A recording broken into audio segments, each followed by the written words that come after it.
Thanks for joining us for NewsWatch. I'm Lori Johnson. And I'm Ephraim Graham. Americans exercising their First Amendment right to draw pictures of Muhammad were attacked by gunmen in Texas Sunday night. Those gunmen were killed by police. But were the attackers connected with ISIS? Dale Hurd tackles that part of the story. Men and women run for their lives after two gunmen opened fire on a contest to draw cartoons of Muhammad in the Dallas suburb of Garland. But police were ready and fired back. This is very scary. We heard boom, boom, boom, and then all of a sudden we see the cops everywhere. As the cartoon contest by the group the American Freedom Defense Initiative was ending, two men in a car arrived and started shooting. They drove up, got out, and opened fire on the security officer. After the security guard was hit, Garland police opened fire, killing both gunmen. The bodies are outside the car? Yes. On the ground? Yes. And simply because we're not going to expose ourselves to a bomb that's inside a car. Approximately 20 minutes before the shooting, a Twitter account that had expressed support for the Islamic State used the hashtag #TexasAttack and indicated two men were going to give their lives for Allah. An ISIS spokesman called them brothers with the Islamic State. Dale Hurd, CBN News. Boko Haram militants brutally murdered a group of women being held captive in Nigeria just moments before they were set to be rescued. Some were stoned, others were crushed to death by an armored car, and at least 3 were blown up by a landmine. Since last week, the Nigerian government has rescued at least 700 women from the terrorist organization. One 27-year-old survivor says, quote, "We just have to give praise to God that we are alive." Of the rescued, it's unclear whether or not any are Chibok girls, whose mass abduction from their school a year ago sparked outrage worldwide and a campaign for their freedom under the hashtag #BringBackOurGirls.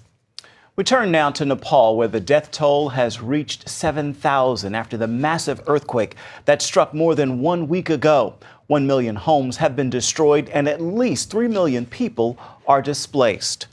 Many are in desperate need of help. As David Dog reports, Operation Blessing is on the scene to help survivors recover from the terrible tragedy. The Operation Blessing disaster response team is mobilized and delivering relief supplies to Nepalese families who lost everything. Once you leave Kathmandu and drive to rural Nepal, you come across village after village with scenes of destruction like this. The mud brick construction of village homes was no match to the power of the 7.8 magnitude earthquake. While rescue teams continue to search for the dead, the survivors of the quake now search for any belongings they can salvage from their destroyed homes. Many families are now living in makeshift tents. It's a critical phase of the disaster, with extremely limited access to essential supplies such as food and clean water. Operation Blessing has been distributing food supplies to hundreds of families. With much of their food stores destroyed in the quake, these donated food supplies will be a lifeline to these villagers. This man told us we were the first group to bring any relief supplies to this village. In each community, the team encountered countless stories of tragedy. 6 people were killed in this village alone. And then there's the story of Bihani. This beautiful little 2.5-year-old girl is named Bihani. And you can see she's injured on her face from the earthquake. And her story is one of extreme tragedy because her mother passed away in this doorway right behind us. When you see Bihani's home, you realize how fortunate she is to be alive. Bihani is now in the care of her aunt, who lives with 8 other family members in this temporary shelter. This woman told us how her family lost all of their possessions in the rubble. The Operation Blessing team is also distributing blankets, flashlights, and hygiene supplies to these communities. And the Operation Blessing team is providing access to clean water. Using portable, chlorine-making technology, Operation Blessing is setting up community water stations to provide safe water to thousands of vulnerable earthquake victims. In this village, Bihani had the honor of turning on the tap for the first time. Operation Blessing will continue to provide aid to even more remote communities, delivering hope and relief to the people of Nepal. In Israel, 7,000 people have been taking to the streets to protest racism and police brutality there.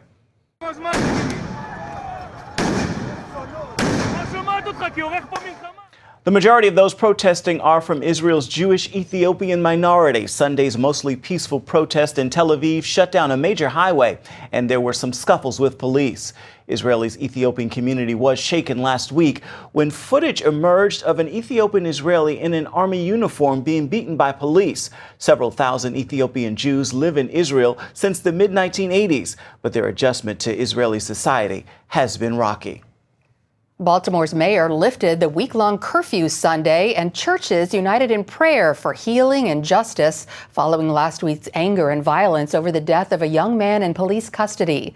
Several ministers spoke at a massive afternoon rally outside Baltimore City Hall. Maryland Governor Larry Hogan attended Mass at St. Peter Cleaver Church, where Archbishop William Lori told parishioners Freddie Gray's death exposed long-standing issues such as failing schools, insecure family situations, and mistrust between communities and civic officials. Sunday was the first time for services at Southern Baptist Church, which lost a planned senior center to an arson fire on Monday night. A leading figure in the fight against China's abortion genocide says China doesn't even need its deadly one-child policy. In fact, it's now facing a population shortage. As Paul Strand reports, human rights activists accuse China's Communist Party of using the outdated policy to keep a tyrannical grip on these Chinese people. Reggie Littlejohn is crying out to anyone who'll listen that China is using its one-child policy for much worse reasons than having a reasonably sized population. Littlejohn's point to the commission inside this room is the fact if the Chinese Communist Party no longer needs the one-child policy, if in fact it's counterproductive, then the reason must be something more nefarious. In fact, she sees this policy that has killed hundreds of millions of China's unborn now being used to terrorize the population and keep an iron grip on them. I believe that it is a way for the Chinese Communist Party to demonstrate to every human being in China that their power extends from Beijing, the arm of their power extends from Beijing to every single womb in China to declare life or death over the baby in there. Now she's had a chance to testify about this to a joint U.S. Senate and House commission.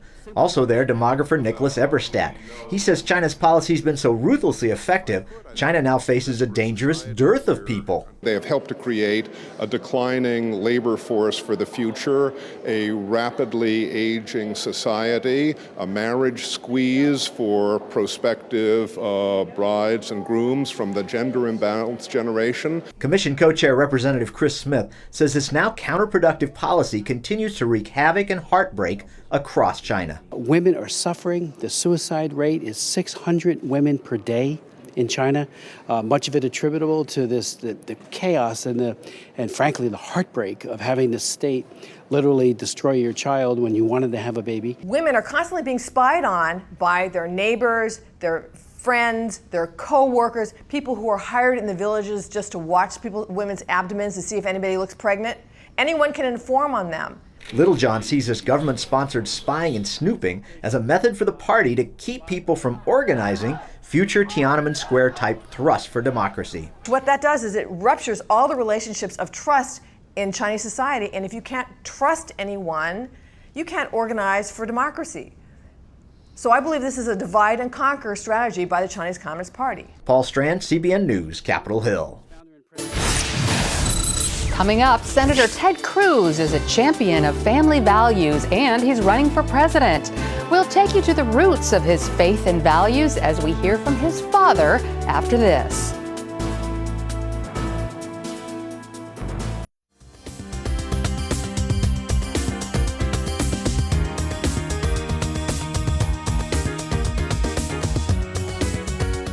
The Republican presidential field is growing with two big names joining the race today. Former technology executive Carly Fiorina is throwing her hat into the race. The political outsider is launching her campaign with a video. But Fiorina already told CBN's David Brody that Hillary Clinton won't be able to play the woman card if she becomes the GOP nominee. Fiorina says her candidacy would force Hillary to talk about her record instead of telling voters to elect her just because she would be the first woman president. Meanwhile, Dr. Ben Carson has also announced he's running for the Republican nomination for president. He makes it official today in his native city of Detroit. But last night, he confirmed the rumors during an interview on Ohio television. Carson is a world-renowned neurosurgeon who has never run for public office, but his conservative values expressed in his books and in his speeches have made him very popular within the GOP. And from Carly Fiorina to Ben Carson, this year's Republican presidential field is the most diverse ever. Also in the race, Senator Ted Cruz, the son of Cuban immigrants. Cruz says his father is his hero. In fact, Rafael Cruz is the one who taught his son that the concept of limited government comes straight from the Bible. David Brody has this exclusive interview with Rafael Cruz, the traveling preacher. Senator Ted Cruz's presidential campaign will likely be marked by his signature fiery rhetoric. Look, just a few months ago, Jimmy Carter criticized this president for being weak on foreign policy. Holy cow! Could it be that he gets that passionate streak from his father? This is 76-year-old pastor Rafael Cruz in action. The Obama administration has both hands in your pocket.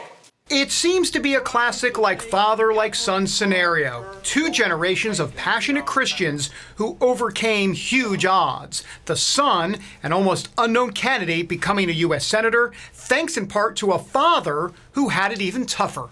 Born in Cuba, young Rafael faced prison and torture fighting against the brutal Batista dictatorship. After his release, he convinced the government to allow him to leave Cuba for America on a college scholarship. He left with only $100 sewn into his underwear by his mother. My speaking ability was limited to maybe Tom is a boy, Mary is a girl. That was about it. Ted marvels at his dad's life story. My dad has been my hero my whole life. But what I've always found most extraordinary about his story is how commonplace it is. And so in the late 1950s, here in America, his father worked hard by washing dishes, began a family, and most importantly, he got saved. Rafael became involved with the Religious Roundtable organization, mobilizing Christians to elect Ronald Reagan. Young Ted took it all in. Our conversation around the dinner table centered on politics, as to why we had to get rid of this leftist progressive called Jimmy Carter. Ted got a dose of conservative politics from a biblical worldview on a daily basis for a whole year when he was 9 years old. Father and son eventually set out on separate paths towards one goal, promoting Judeo-Christian principles while fusing both faith and politics. Very, very clearly, the Bible tells you who to vote for. Jesus said that we're to be light in the world. We're to be salt in the earth. Well, that means that we need to bring that light. We need to be part of every aspect of society. And for Rafael, that includes politics by speaking out boldly on the issues of the day. Let me ask you, David, aren't you sick and tired of men and women of lies in government? I mean, they tell you one lie to cover up the previous lie. Whether it is Fast and Furious, or Benghazi, or the IRS, or the NSA, or Ebola, or the missing emails, is lies upon lies upon lies. Rafael Cruz knows his comments and sermons will likely attract media attention. He's been especially critical of President Obama. Governing by decree, by executive order, just like a dictator like Fidel Castro. Are you ready for the scrutiny? Because you are a traveling preacher, if you will, and you speak boldly and you speak the truth about Jesus, but a lot of people can't handle that. What are we to do? Jesus said, you don't take a light and you hide it under a bushel. You put it on a lampstand. We have to expose the truth. And those who don't adhere to the truth are going to react against the truth. That is only natural. Yeah. So I would say I get energized. I mean, if we had no one criticizing what we're saying, perhaps we're not making an impact.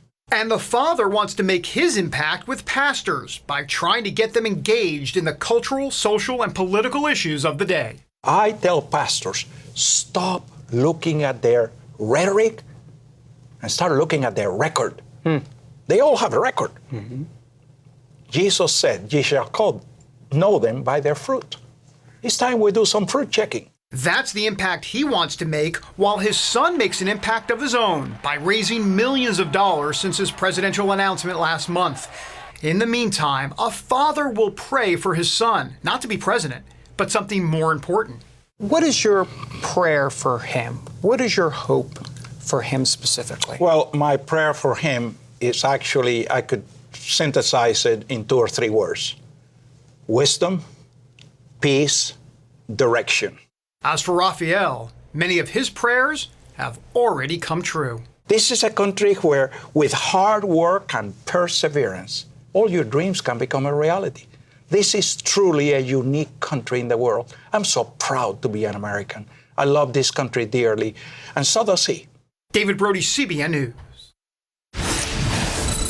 Up next, school is out, and not just for the summer. We'll show you why thousands of colleges could be closing their doors for good. You could be one of the millions of Americans who went to a small college. But now many of those schools could be closing down. 25 have already closed in just the last decade. The latest is Briar College here in Virginia. But now there's a fight to keep it open. And as Abigail Robertson reports, many people are asking if these schools could be worth saving. In the foothills of the Blue Ridge Mountains lies Briar College, an all-female liberal arts school shutting its doors due to money problems. Briar has educated women for 114 years, a legacy that will end with the graduating class of 2015. Last graduating class, 2015? What is he saying to us? We knew that there were problems. We just didn't know that it would be a closure, and especially one this soon. Junior Jessica Berry now has to find a new school to attend for her final year of college. I didn't believe it. Like, how could a school just close? No one's giving us straight answers, and it's just, we're betrayed by the people that we were supposed to put our trust in. Parents, students, and alumni have sent a message to the board. They won't let this school close without a fight. We all agree that it was an ill-advised decision after we've taken a look at the evidence ourselves. It will take the court order to stop it, the injunction. We need to have the injunction first to keep the school alive. Anthropology professor Claudia Chang feels this is not just a fight to save Briar, but a fight to save traditional liberal arts schools. I don't want us to give in because there'll be a place for liberal arts schools. Even if these last-ditch efforts prevail, some argue radical changes must be put into place or the school will simply fail again. Higher education's just gotten too expensive. That's the bottom line. Researcher Nathan Hardin says he's not surprised about the closure, even with the school's seemingly healthy $94 million endowment. It's always been the smaller private liberal arts colleges who are the first to feel the effects of economic recession. Hardin predicts that in 50 years, the U.S. will lose roughly half of its 4,500 universities. Sometimes the dollars and cents just add up to a point where it's no longer feasible to keep the doors open when you can't keep enrollments up. In order to survive, Hardin believes schools should offer online classes, lower tuition, and merge with other colleges. People need lower cost options that are still going to give them a great education. And I think that's what they're going to get long term. I would say 10 years ago, it was considered sort of second tier to have an online degree or even to take some classes online. I think that attitude is changing, with even Ivy League schools now offering online learning, online degree programs. I think the schools that are able to incorporate these technologies, these cost-saving technologies, they're going to be the ones that will survive. One of these schools is Trinity Washington University. About 20 years ago, President Patricia McGuire was told, fix the school or close it. On the whole, Trinity had grown so small and the full-time, daytime students seemed to be disappearing. So I had to learn to ask the question, is there a future for Trinity? Is there a market that we should pay attention to? Or are we at the end of the line? President McGuire says adjusting the student body, changing curriculum, and rethinking financial aid all helped Trinity grow from a low of 300 students to more than 2,000 today. We had to move away from just being a liberal arts college and becoming a college that was diversified. Higher education is in a moment where the old institutional models don't work. Whether it's Trinity or whether it's a large university, we are all feeling the stress and the challenge of needing to change. We did it. and we love what we do, and we're very successful at it. I think we're a good model for the future. While this action may not fit the tradition at Sweet Briar, Trinity proves that through innovation and tough choices, even small schools can thrive in the changing landscape of higher education. Abigail Robertson, CBN News. Well, Trinity's got the right attitude and the right approach to surviving. I really hate to see a school close its doors. I know, it is sad, but then, you have to adapt to the changing economic circumstances. Indeed. Stay with us. We are coming right back. And finally this hour, I'd like to pass along a little motivation for your Monday. God has blessed each and every single one of us with gifts and talents, and at their best, they are when we are using them to showcase how great He is. Remember this, God gives seeds to the sower so they can be planted and not buried. There is a difference, so don't hide your gifts, your time, or your talents. Use them where He has planted you so that those around you can see His glory and be drawn to Him. With that, make this a marvelous Monday. That is such a good word. And if you don't know what your gifts and talents are, pray and the Lord will reveal them to you. Indeed. Well, that's it for now on CBN NewsWatch. You can find more of our exclusive coverage of the issues you care most about at cbnnews.com, and tell us what you think about the stories you've seen here. You can do that on Facebook or at CBN News on Twitter. We'll see you right back here next time. Make this a marvelous Monday.